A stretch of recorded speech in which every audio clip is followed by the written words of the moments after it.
Indrajit study point में आप सभी का स्वागत है। हम पढ़ रहे हैं एनसीईआरटी क्लास 10 अध्याय 2 वन एवं वन जीव संसाधन भाग 2, जिसमें हम पढ़ेंगे वे प्रतिकूल कारक कौन से हैं।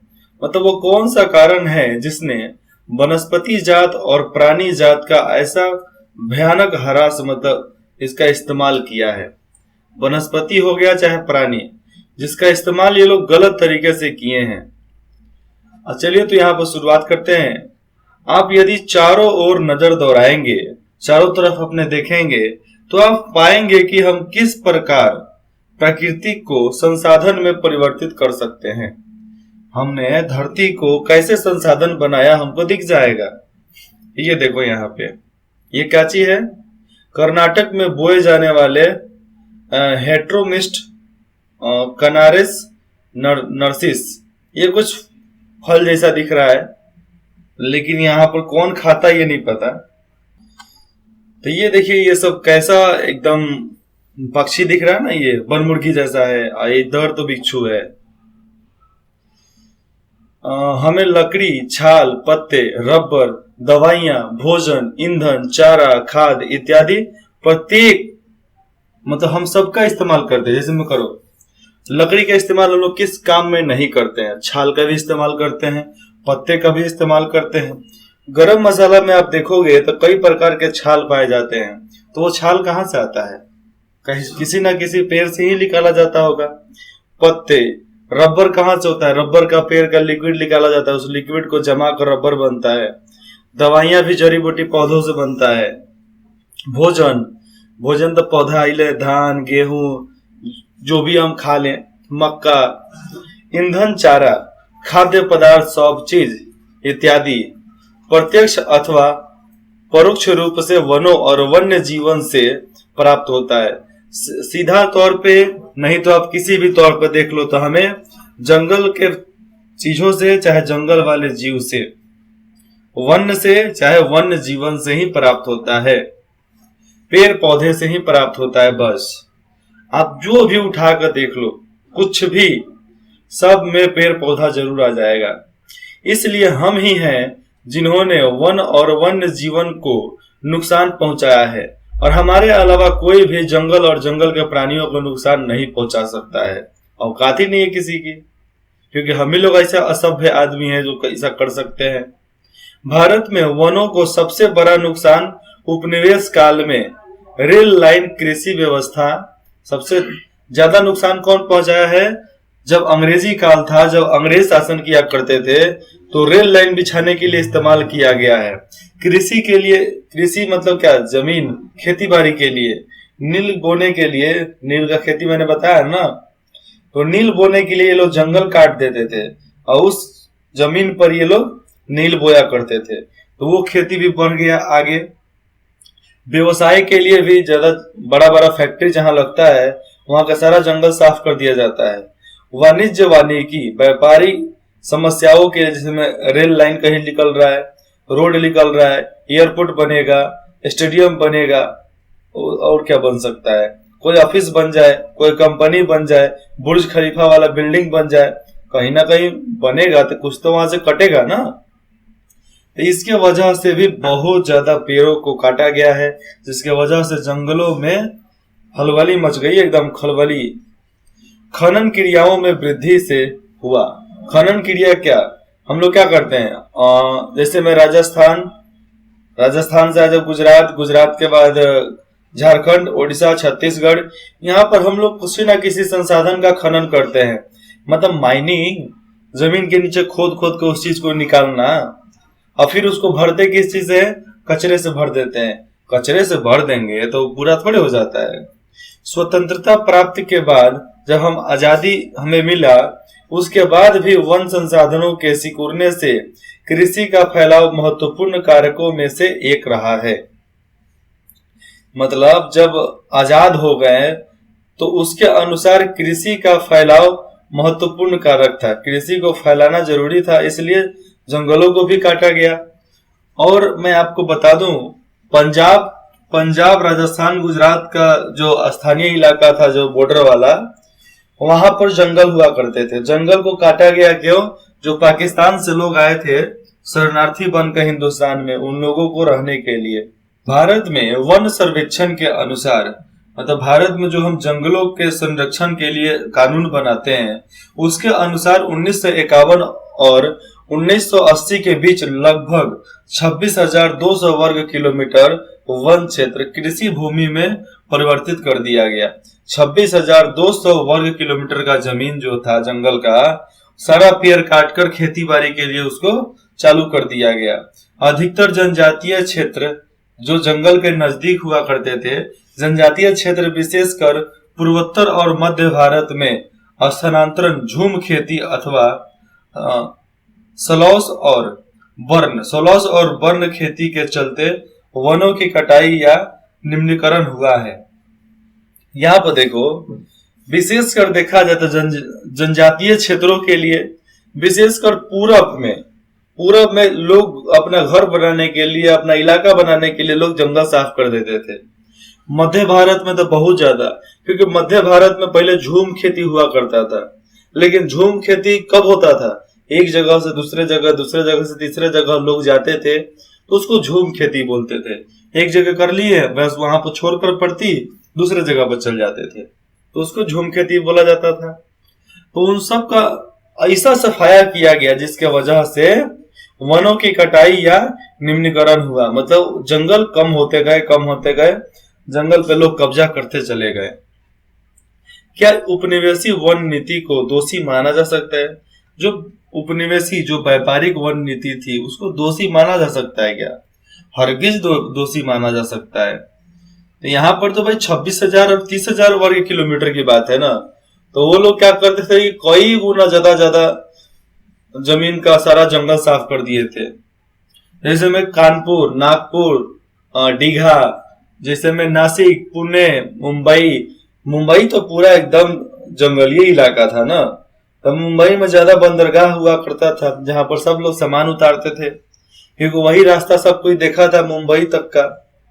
आसानी से जहाज चला आता है विक्टोरिया गेट के पास, क्या नाम है उसको, इंडिया गेट बोलते हैं ना, मुंबई गेट।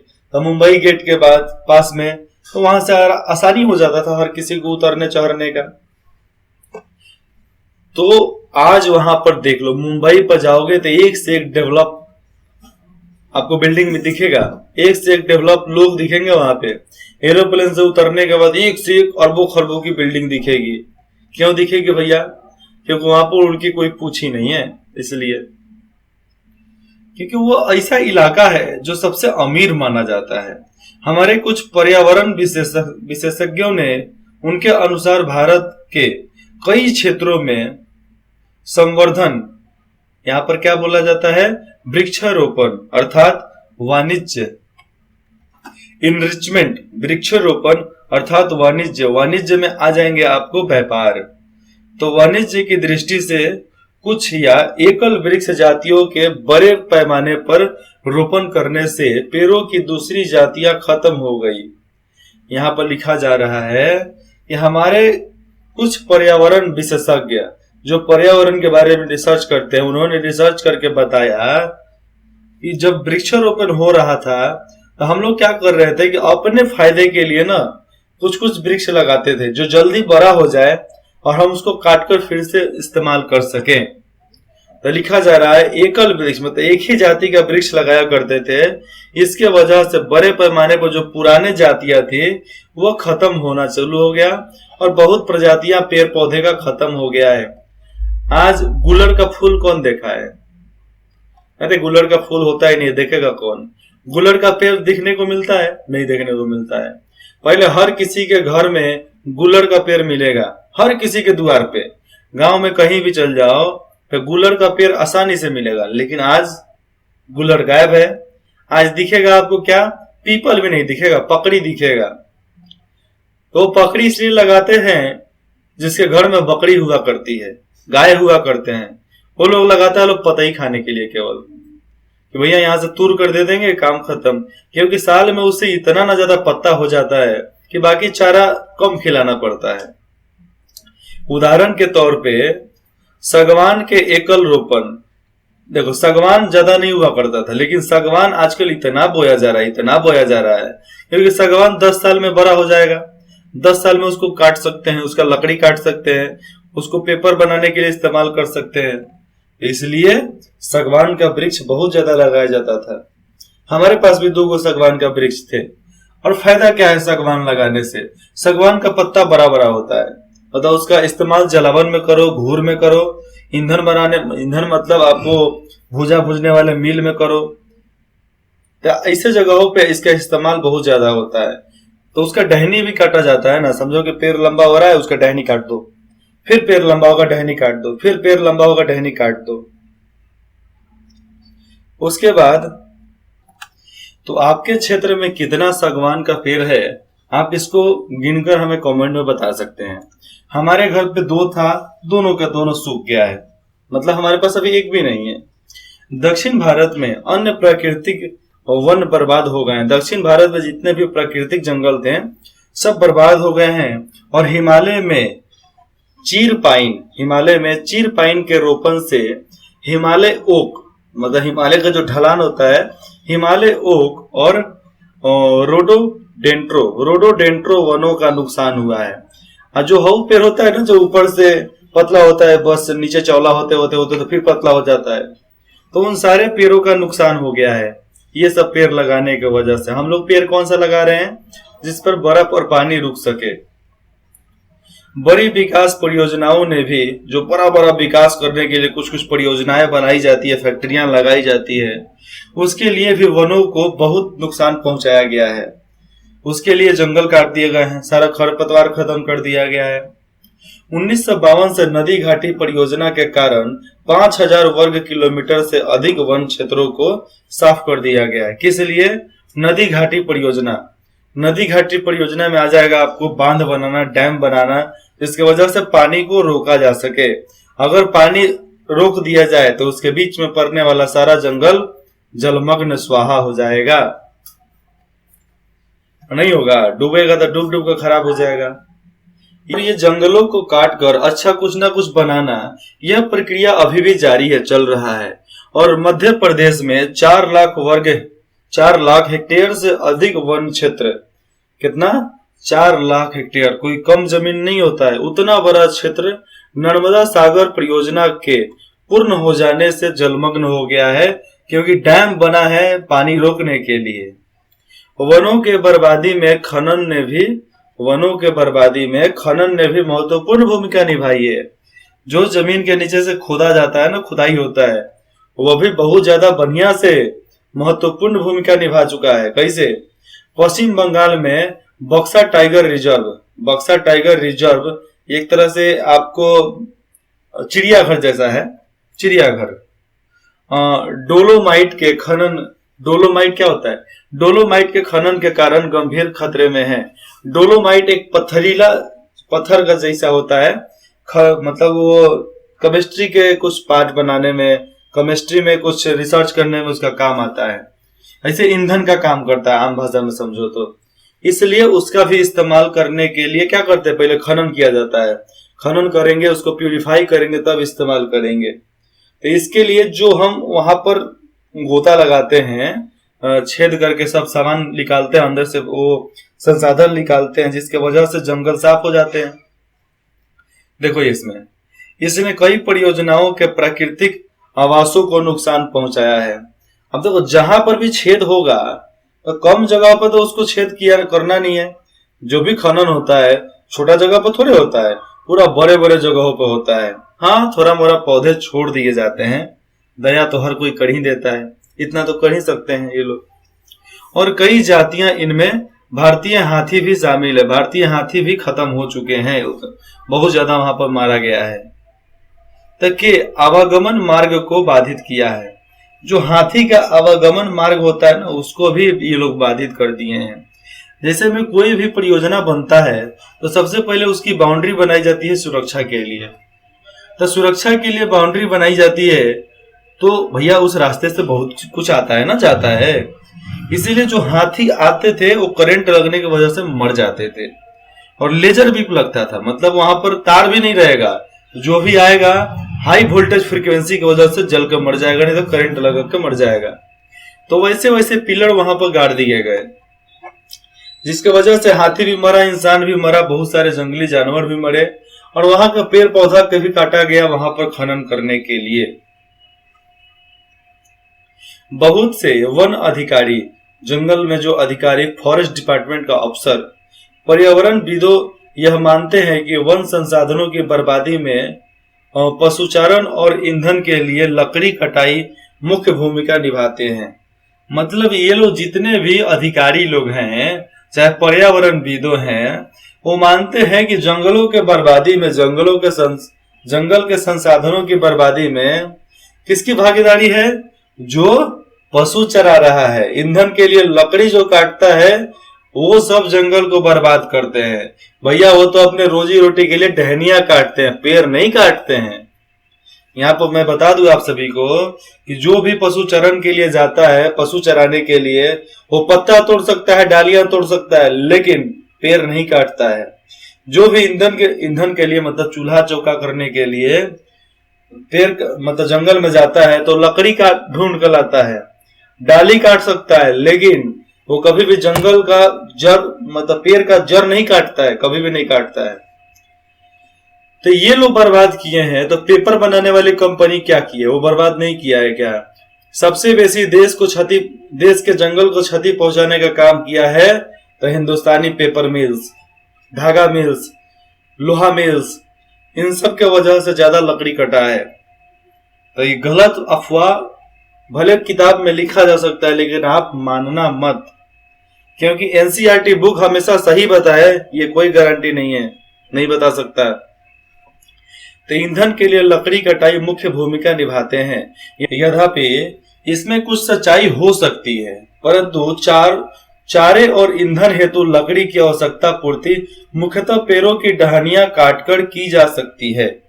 यहाँ पर भी लिखा है, एनसीईआरटी बुक में लिखा भी है कि केवल चारे और ईंधन हेतु लकड़ियों की टहनियां काटी जाती है। मुख्यतः लकड़ी की, पेड़ की टहनियां काटी जाती है, जड़ नहीं काटा जाता है। तो यहाँ पर दिया भी जा रहा है कि केवल टहनियां काटी जा सकती है, ना कि पेड़। फिर भी जंगल की सफाई हम चारा मतलब पशु चराने वाला, घर में चूल्हा चौका करने वाला, वो कैसे काट सकता है? नहीं काट सकता है। वन पारिस्थितिक तंत्र देश के मूल्यवान वन पदार्थों, खनिजों और अन्य संसाधनों के संचय कोष है, जो तेजी से विकसित होते जा रही है। जो तेजी से विकसित औद्योगिकी शहर व्यवस्था की मांग की पूर्ति के लिए बहुत महत्वपूर्ण है। मतलब तेजी से जो शहर बढ़ रहा है ना, उसके वजह से जंगल की सफाया हो रही है, उसके वजह से जंगल कट रहे हैं। अच्छा एक बात बताओ, लकड़ी हमारे पास है नहीं, इतना ज्यादा पलाई कहां से बनता है? लकड़ी हमारे पास नहीं है, पलाई जिसका इस्तेमाल हम लोग हर चीज में करते हैं, कहां से बनता है? कहीं से ना कहीं से तो लकड़ी काठी का बनता होगा ना। इसलिए लकड़ी की कटाई कम नहीं है, बहुत ज्यादा है। यह आरक्षित क्षेत्र अलग अलग लोगों के लिए अलग अलग मायने रखते हैं। आरक्षित जगह जो होता है अलग अलग लोगों के लिए अलग अलग फायदे का भी काम करते हैं। आम लोग नहीं जा सकते हैं, बड़े लोग जा सकते हैं। जहाँ छोटे लोग जा सकते हैं वहां बड़े लोग नहीं, मतलब जहाँ गरीब लोग जा सकते हैं वहां बड़े लोग नहीं जा सकते हैं। हमारे गांव में एक टोली है, वहां पर कोनो अमीर नहीं आएगा, काहे? औकाती नहीं आने की। और विभिन्न वर्गों के बीच संघर्ष के लिए अनुकूल परिस्थिति पैदा करते हैं। देखते हैं आगे। हिमालय याक संकट में है। हिमालय याक चीर की प्रकार का सदाबहार वन एक जंगल है। तो सदाबहार जंगल में वो लोग रहते हैं। एक औषधि पौधा है जो हिमाचल प्रदेश और अरुणाचल प्रदेश के कई क्षेत्रों में पाया जाता है। ये जो नाम है याक, ये एक तरह से जड़ी बूटी वाला पौधा है, दवाई का पौधा है। पेड़ की छाल, पत्तियां, टहनियां, पेड़ की छाल, पत्तियां, टहनियां और जड़ों से टक्सोल नामक रसायन निकल जाता है तथा इसे कुछ कैंसर रोगों के उपचार के लिए प्रयोग किया जाता है, इस्तेमाल उसका किया जाता है। इससे बनाई गई दवाएं विश्व में सबसे अधिक बिकने वाली कैंसर औषधि है। मतलब कैंसर काटने के लिए इसी दवा का इस्तेमाल किया जाता है। इसके अत्यधिक निष्कासन से इस वनस्पति जाति को खतरा पैदा हो गया है। अब ये खत्म होने के कगार पर है। पिछले एक दशक मतलब 10 सालों में हिमाचल प्रदेश और अरुणाचल प्रदेश में विभिन्न क्षेत्रों में यक के हजारों पेड़ सूख गए हैं। कितना? हजारों पेड़ सूख गए हैं। पता नहीं बाकी पेड़ ये लोग लगाएंगे कि नहीं लगाएंगे। भारत में जैव विविधता, अलग अलग प्रकार के जीवन विविधता को कम करने वाले कारकों में वन्य जीव के आवास का विनाश, मतलब हम प्राकृतिक जीव जो होता है ना, जो जंगलों में रहते हैं जानवर, उसके आवास का हम विनाश करते हैं। तो वो हमारे इलाके में आते हैं तो हम लोगों की फट जाती है। जंगली जानवरों को मारना और आखेटन, जंगली जानवरों को मारना और उसको खदेड़ना। इसीलिए बंदर आकर हर गांव में आकर सब होरहा खा जाते हैं,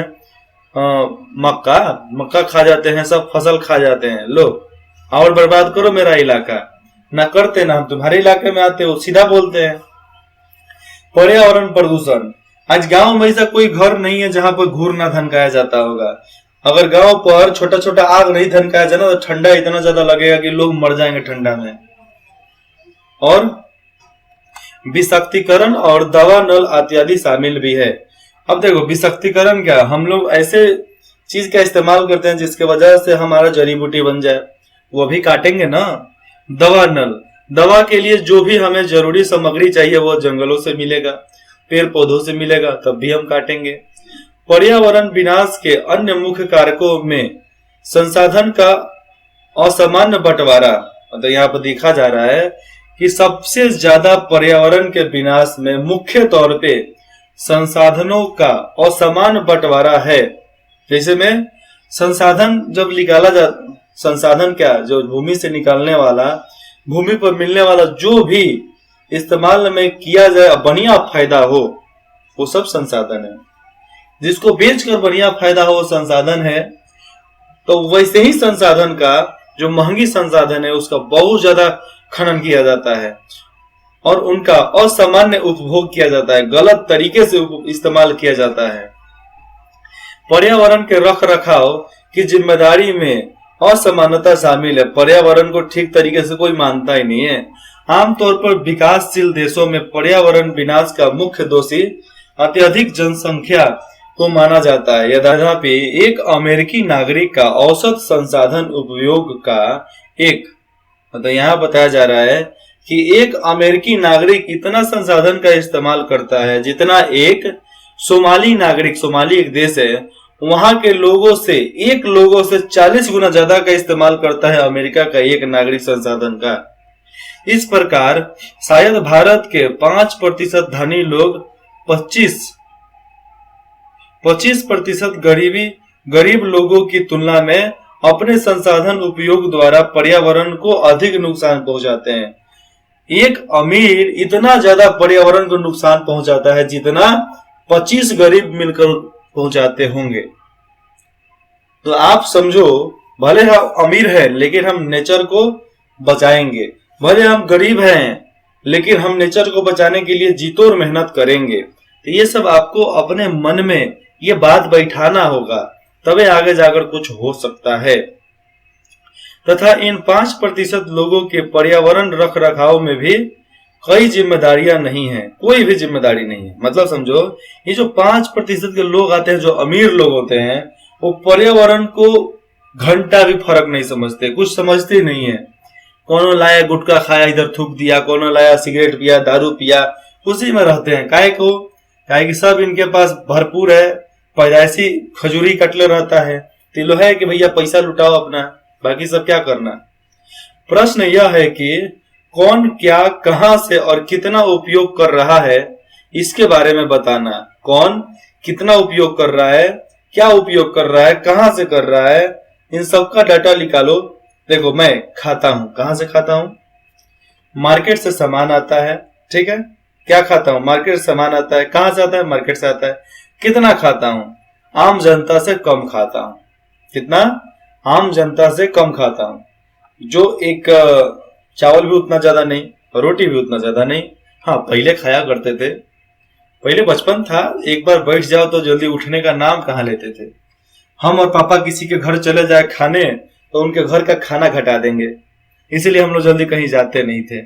लेकिन अब ठीक है, पापा भी 4 से 6 रोटी, हम भी बस 4 से 6 रोटी, काम खत्म। जय जय राम। क्या कैसे है? जय जय राम, दाता राम, देने वाला दाता राम।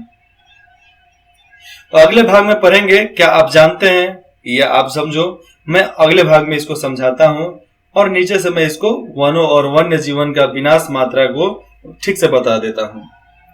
इंद्रजीत स्टडी पॉइंट में जुड़ने के लिए आप सभी का बहुत बहुत धन्यवाद।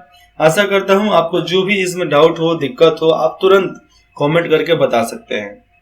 अगर आप कांटेक्ट करना चाहते हैं तो इंद्रजीत स्टडी पॉइंट @gmail.com पर कर सकते हैं।